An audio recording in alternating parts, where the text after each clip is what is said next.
a little thumbnail. Hi everyone. I'm here on this beautiful Saturday with some book updates and reading updates and stuff like that.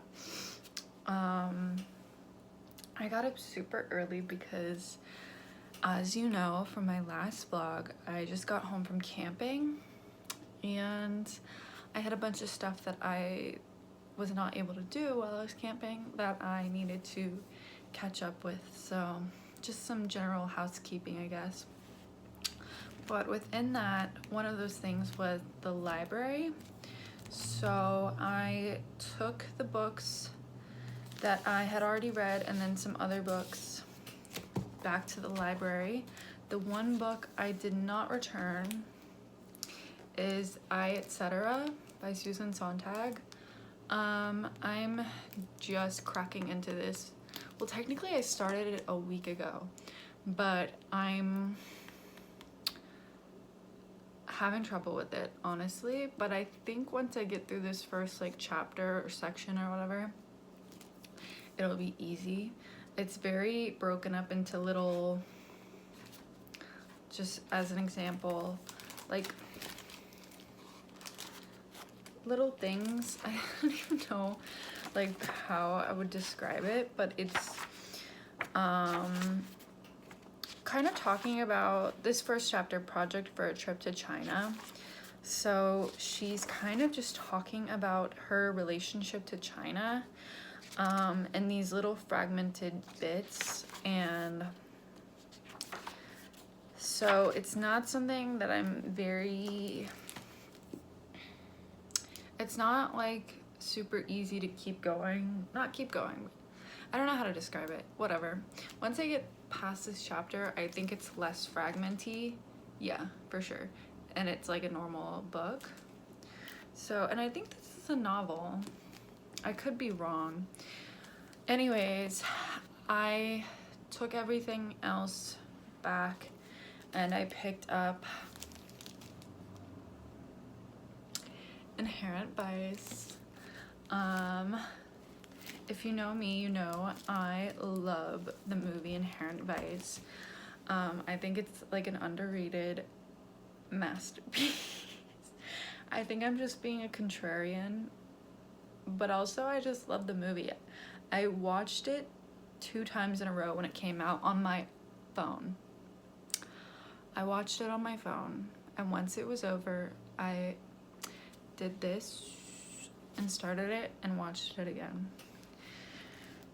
So yeah, I love the movie.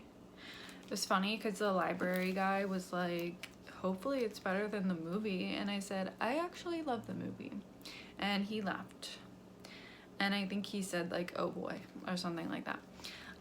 But we have a great relationship. So anyways, the next books are some little free library books, and then I will give my final thoughts on I Met Someone, the last book I finished.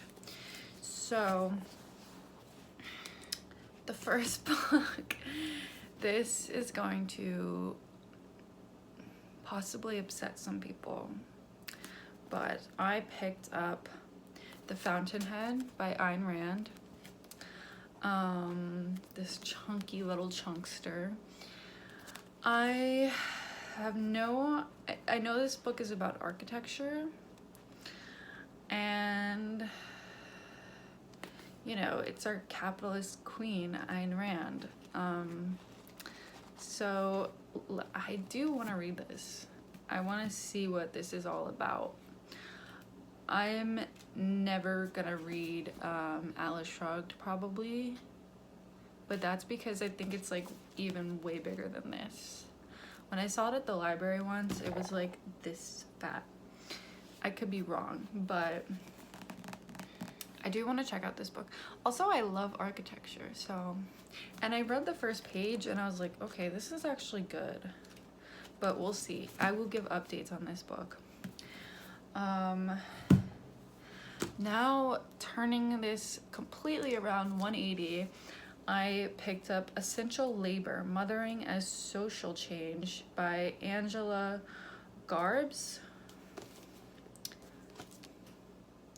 author of Like a Mother. I have no idea what this book, I mean, I can kind of guess what it's about. From the acclaimed author of Like a Mother comes a reflection on the state of caregiving in America and an exploration of mothering as a means of social change. You know, you need a balance. You need a balance in your life. And this is a good way to do it. So, next book is something a little fun, and this is Daddy Boy by Emerson Whitney. I started this book yesterday, but I only got in like 2 or 3 pages in, but it seems fun. I just needed like a light novel. I actually don't know if this is a novel. It might be based on a true story. I don't know. After a decade-long relationship with the dominatrix he called Daddy, Emerson Whitney had begun to crave something besides submission. Okay, I think it's like his memoir or something like that. I don't know, but it looks fun. I love the cover. And I'm excited to read this. I think this will be my next finished book. And then, I mean, this could take me like a day, maybe a day and a half. And then I do really want to finish these library books. And I have one more like ebook, but I'm not worried about that. Okay, so let's talk about I Met Someone. Last we spoke, I told you how unlikable the character Allegra was. Now, this is before she finds out the truth about her situation, that she is married to her mother. Yes, really messed up. It was so, I'm just gonna spoil it again. So what happens is, trigger warning for suicide. I'm not monetized, so I can say suicide as much as I want. She tries to commit suicide after she finds out, and she ends up with like brain damage. And so her mother, Dusty, ends up having to take care of her. They cut like a couple years ahead. It's like her 40th birthday, stuff like that. And the world, no one knows that they're mother and daughter. Not even Jeremy, like the best friend who was going to have their baby. Nobody knows. And it's just really, it becomes this like sad story about the way that people with like intellectual disabilities or traumatic brain injuries are like treated as infants and like abused, kind of. She's not abused, but she's lacking any autonomy in her life, and it's really sad. It's really, the book is already dark, but it was a really dark way to end that book. So yeah, not a happy story.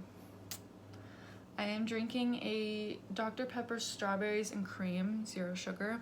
And I'm also watching the Dish podcast. I don't know. It's like this British show with that British radio guy. I think his name is Nick or something. And this chef, and they have like celebrity interviews. It's very like chill, fun, entertaining. But yeah, that's my update for now. I will see you guys later. And goodbye.